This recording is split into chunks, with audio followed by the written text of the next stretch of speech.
عليكم جناح أن تبتغوا فضلا من ربكم فإذا أفضتم من عرفات فاذكروا الله عند المشعر الحرام واذكروه كما هداكم وإن كنتم من قبله لمن الضالين ثم أفيضوا من حيث أفاض الناس واستغفروا الله إن اللہ غفور رحیم۔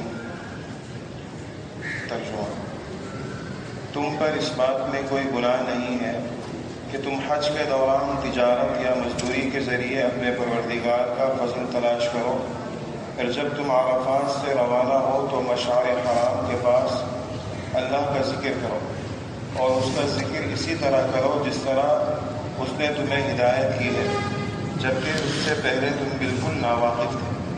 اس کے علاوہ یہ بھی یاد رکھو کہ تم اسی جگہ سے روانہ ہو جہاں سے عام لوگ روانہ ہوتے ہیں، اور اللہ سے مغفرت مانگو، بے شک اللہ بہت بخشنے والا بڑا مہربان ہے۔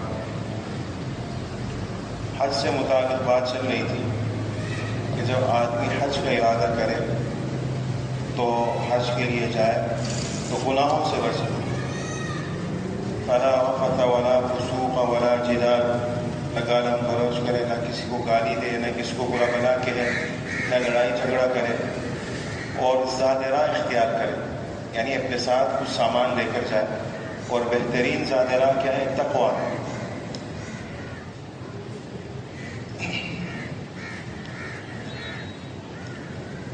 فرمایا کہ لیس علیکم جناح ان تبتغوا فضلا من ربکم، تم پر اس بات میں کوئی گناہ نہیں ہے کہ تم حج کے دوران تجارت یا مزدوری کے ذریعے اپنے پروردگار کا فضل تلاش کرو۔ اس آیت کا پس منظر یہ ہے کہ زمانہ جاہلیت میں اہل عرب نے جس طرح تمام معاملات اور عبادات کو بگاڑ کر رکھ دیا تھا اور طرح طرح کی عبادتیں وہ اپنی طرف سے انہوں نے دین میں شامل کی تھی، تو اس میں اور اس دین کو تماشا بنایا ہوا تھا۔ تو اسی کا ذکر ہے کہ وہ لوگ حج کے موقع پر مزدلفہ میں اپنے وہاں مشاعرے کا اہتمام کرتے تھے اور اپنے آباء و اجداد کے مفاخر کو بیان کرتے تھے۔ ایک کہتا تھا کہ بھائی میرے آباء و اجداد ایسے تھے، انہوں نے اتنے قتل کیے اور یہ ہمارا نسل ہے۔ دوسرا کہتا تھا کہ بھائی ہمارے اندر یہ خصوصیت ہے یہ۔ تو وہ بجائے عبادت کرنے کے آپس میں ایک دوسرے پر اپنی برتری کا اظہار کرتے تھے، فخری انداز میں، کہ ہم نے یہ کیا، تو مخالف والے کہتے ہیں کہ ہم آپ سے زیادہ پہلا ہوں، ہمارے آباء و اجداد نے یہ کام کیا۔ تو اس طرح وہاں پر اپنے آباء و اجداد کے مفاخر کو وہ لوگ بیان کرتے تھے۔ جب حضرات صحابہ کرام حج کے لیے گئے تو وہاں پر ان کے دل میں یہ خیال پیدا ہوا کہ پتہ نہیں حج کے موقع پر تجارت کرنا یہ جائز ہے کہ نہیں۔ حج کے موقع پر وہ لوگ تجارت کے نام پر وہاں پر مختلف گناہ کے کام کرتے تھے، تو ان کے حضرات صحابہ کرام کے دل میں یہ بات پیدا ہوئی کہ پتہ نہیں حج کے موقع پر اس طرح تجارت کرنا جائز ہے کہ نہیں۔ اسی کا ذکر کہ لیس علیکم جناح ان تبتغوا فضلا من ربکم، تم پر اس بات میں کوئی گناہ نہیں کہ تم حج کے دوران تجارت یا مزدوری کے ذریعے اپنے پروردگار کا فضل تلاش کرو۔ یعنی آدمی حج کے لیے جائے تو وہاں پر مزدوری بھی کر سکتا ہے، تجارت بھی کر سکتا ہے، لیکن اصل وہ اپنا فوکس رکھے حج پر۔ ضمناً اگر وہ کوئی کاروبار کرے، تجارت کرے، اس کی بھی اجازت ہے۔ ایک شخص نے حضرت عبداللہ بن عمر رضی اللہ تعالیٰ عنہ سے پوچھا کہ ہمارا پیشہ، ہمارا ایک آباء و اجداد کا یہ کام ہے کہ ہم حج کے موقع پر اونٹ چلاتے ہیں اور اس کا کرایہ لیتے ہیں، تو اب ہمارے لیے جائز ہے کہ نہیں ہے؟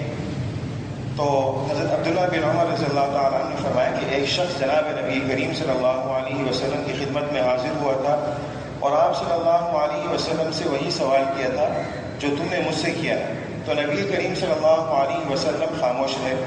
اسے اس وقت کوئی جواب نہ دیا یہاں تک کہ یہ آیت نازل ہوئی لیس علیکم جناح ان تبتغوا فضلا من ربکم، یعنی تمہارے لیے اس بات میں کوئی گناہ نہیں ہے کہ تم حج کے دوران تجارت یا مزدوری کے ذریعے اپنے پروردگار کا فضل تلاش کرو.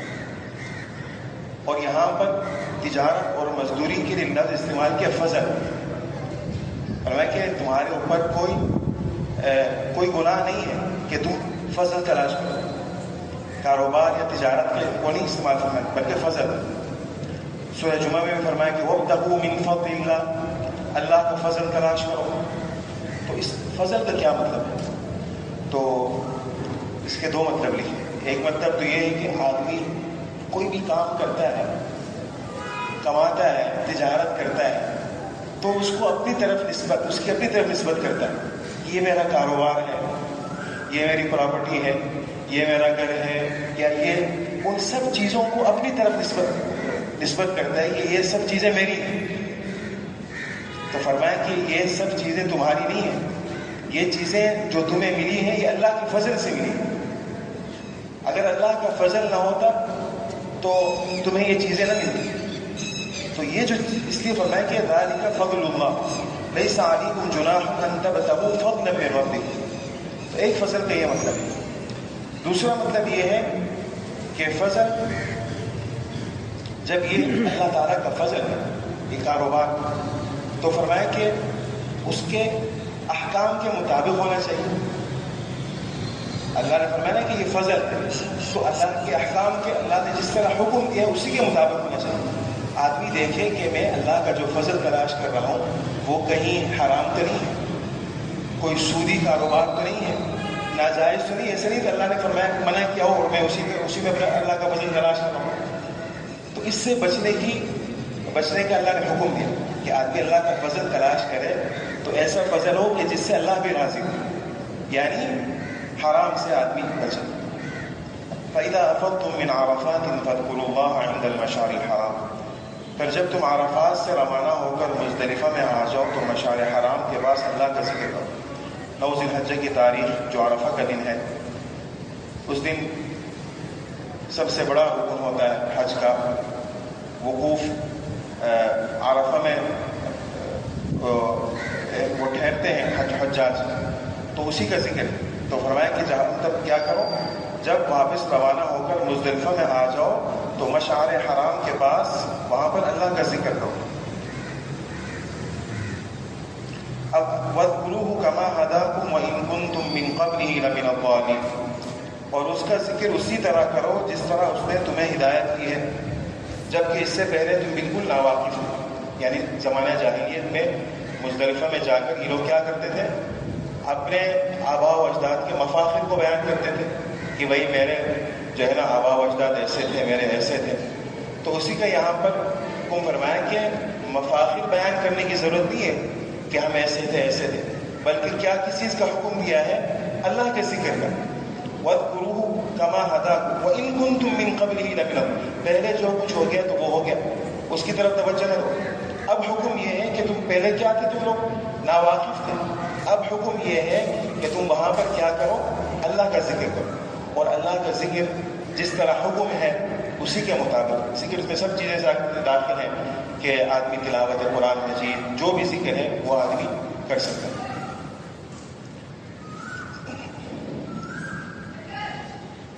پھر یہ لوگ جو عرب کے جو خاص لوگ تھے وہ بیت اللہ کے ارد گرد رہتے تھے، تو وہ عرفات کی طرف وقوف مینا کی طرف نہیں جاتے تھے بلکہ مزدلفہ میں ٹھہرتے تھے.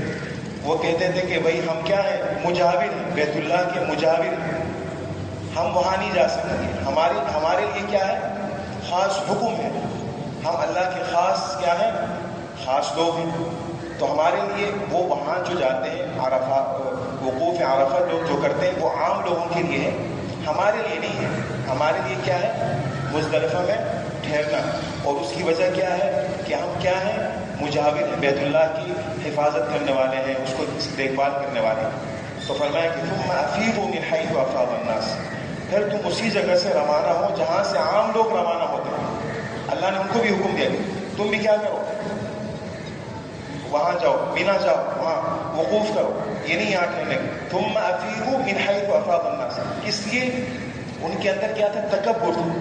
تکبر کو ختم کرنے کے لیے وہ سمجھتے تھے کہ ہم بیت اللہ کے کیا ہے؟ مجاور، ہماری یہ خصوصیت ہے، ہم اس کی دیکھ بھال کرتے ہیں، اور یہ لوگ کیا ہے؟ حقیر.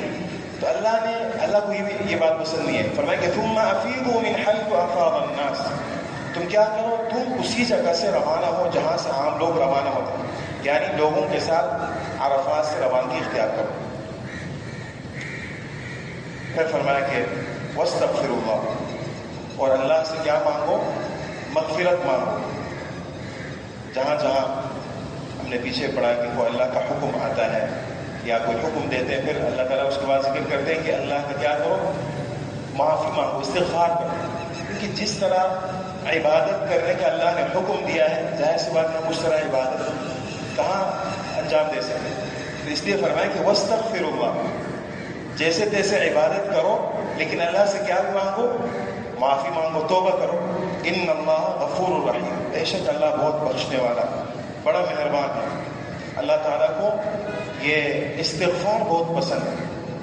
استغفار جگہ جگہ واستغفر اللہ، پھر اس کا جواب بھی دیا. یہ نہیں کہ تم استغفار کرو اللہ تعالیٰ اس پر کوئی جواب نہ دے. ان اللہ غفور الرحیم، پہلے کہنا ہے کہ واستغفر اللہ، اللہ سے کیا کرو؟ استغفار کرو، اللہ سے معافی مانگو، توبہ کرو. پھر ان اللہ کی طرف سے بھی جواب آئے گا. اللہ کیا ہے؟ غفور بھی ہے، بخشنے والا بھی ہے، اور بڑا مہربان ہے. اللہ تعالیٰ ہم سب کو عمل کی توفیق عطا فرمائے. الحمدللہ رب العالمین والعاقبۃ للمتقین والصلاة والسلام علی سید الانبیاء والمرسلین. ربنا لا تزغ قلوبنا بعد إذ هديتنا وهب لنا من لدنك رحمة إنك أنت الوهاب. وصلى الله تعالى على خير خلقه محمد وعلى آله وصحبه أجمعين. آمين برحمته.